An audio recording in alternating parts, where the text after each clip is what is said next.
మనం ప్రార్థన చేసుకుందాం. వినాలా? నేను నిన్ను ఆశీర్వదించి ఎట్టమ్మా మాట్లాడమ్మా. నేను నిన్ను ఆశీర్వదించి ఆకాశములో ఉన్న నక్షత్రముల వలెను ఇసుక రేణుల వలెను నీ సంతానమును నిశ్చయముగా, అంటే తిరిగి లేకుండా నిశ్చయముగా నేను నీ సంతానాన్ని విస్తరించి ఉన్నాను. చప్పట్లు కొడదామా గట్టిగా? గట్టి కొట్టండి. దేవుని నామములో మీరు విస్తరించెదరుగాక. దేవుని నామములో మీరు విస్తరించెదరుగాక. ఆమేన్, ఆమేన్, ఆమేన్. ఇప్పుడు దేవుడు అంటున్నాడు అబ్రాహాముతో తల పైకెత్తు. ఓ అబ్రాహామా, ఆకాశపు నక్షత్రముల వలె నీ సంతానమును నేను విస్తరింప చేస్తాను. ఇర్మయా, నేను ఒక మాట అంటాను. ఆకాశంలో నక్షత్రాలు వాస్తవం కదా? ఏరమో లెక్కేయగలవా? అందరు చెప్పండమ్మా. మీరు లెక్కలేరా? డబ్బులు లెక్కలేరు మీరా? డబ్బులు అయితే లెక్కేస్తారు. ఆకాశంలో నక్షత్రాలు ఉన్నాయి లేవా? లెక్కేయగలవా? ఎందుకు లెక్కేయలేవు? అవి విస్తరించి ఉన్నాయి, అవి విస్తారంగా ఉన్నాయి.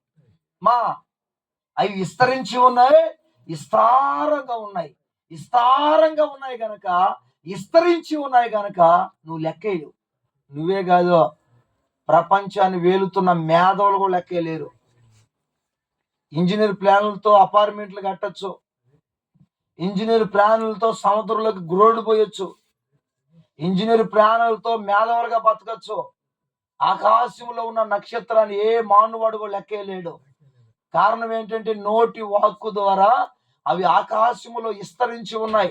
ఆ రోజు అబ్రాహాముతో వాగ్దానం చేసినట్టుగా నా తండ్రి ఈరోజు క్రిస్మస్ సందర్భంలో మీ అందరితో వాగ్దానం చేస్తున్నాడు. నువ్వు ఎవరో తెలుసా? ఒక నక్షత్రమే. నక్షత్రముగా ఉన్న నువ్వు ఏం చేయాలో తెలుసా? మూడో మాట, విస్తరించాలా. ఏం చేయాలా?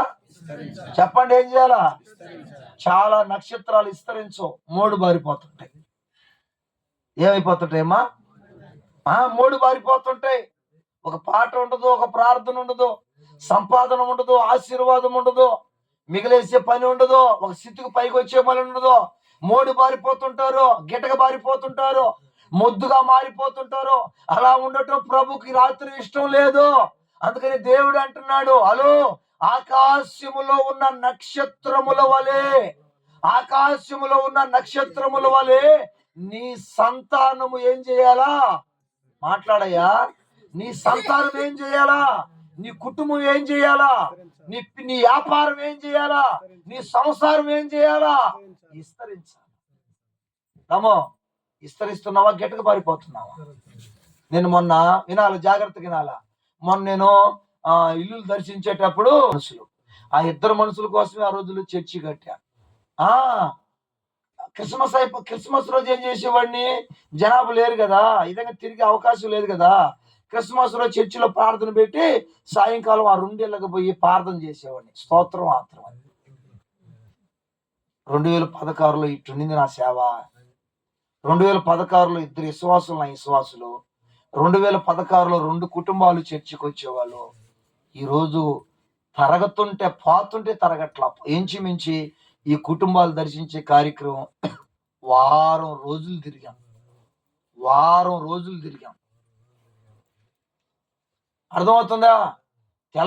ఒక్కొక్కరు తెల్లారిపోయేది, ఎండబడిపోయేది, 3 అయ్యేది, 4 అయ్యేది, 1 గంట 2 అయ్యేది. పోతుంటే తరగట్లా. ఇప్పుడు చెప్పండి, ఈ పునరుద్ధాన మినిస్ట్రీలో ఉన్న 2 కుటుంబాలు విస్తరించేయలేదా? చెప్పమ్మా. మరి నీ బతుకు విస్తరిస్తుందా? నీ వ్యాపారం విస్తరిస్తుందా? నక్షత్రంగా ఉన్న నువ్వేం చేయాలా? వినో, నక్షత్రంగా ఉన్న నువ్వేం చేయాలా?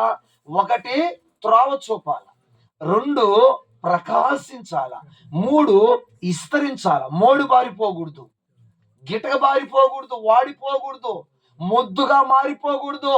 విస్తరించాలా. నీ భక్తి విస్తరించాలా, నీ ఆత్మీయత విస్తరించాలా, నీవు చేసే పరిచర్య విస్తరించాలా, నీ కుటుంబం విస్తరించాలా, నీ వ్యాపారం విస్తరించాలా. నువ్వు ఎక్కడున్నా ఏడేసావు గొంగడి ఆడే ఉండకూడదు. కొంతమంది చూడండి, క్రిస్మస్లు పోతున్నా సరే అక్కడే ఉంటారు. క్రిస్మస్లు జరిగిపోతున్న అదే పాట, అదే ప్రార్థన, అదే వాక్యం, విస్తరించే అనుభవం ఉండదు. అందుకని ద్వితీయోపదేశ కాండంలో ఒక మాటను చదవండి. ద్వితీయోపదేశ కాండం 1వ అధ్యాయము 10వ వాక్యం చదవండి అమ్మా. ద్వితీయోపదేశ కాండం 1వ అధ్యాయము 10వ వాక్యంలో ఒక మంచి మాట ప్రభు రాసి పెట్టాడు. అమ్మా జాగ్రత్తగానమ్మా. మీ దేవుడైన యెహోవా మిమ్మలను విస్తరింప చేసెను గనుక, అయ్యా వినయ, నేడు మీరు ఆకాశపులో ఉన్న నక్షత్రముల వలె మీరు విస్తరించి ఉన్నారు. చప్పట్లు కొట్టండి గట్టిగా, హల్లెలూయా. కొట్టండి గట్టిగా, హల్లెలూయా, హల్లెలూయా. ఆకాశపు నక్షత్రముల వలె నా తండ్రి మీ బతుకులను, మీ కుటుంబాలను విస్తరింప చేయునుగాక.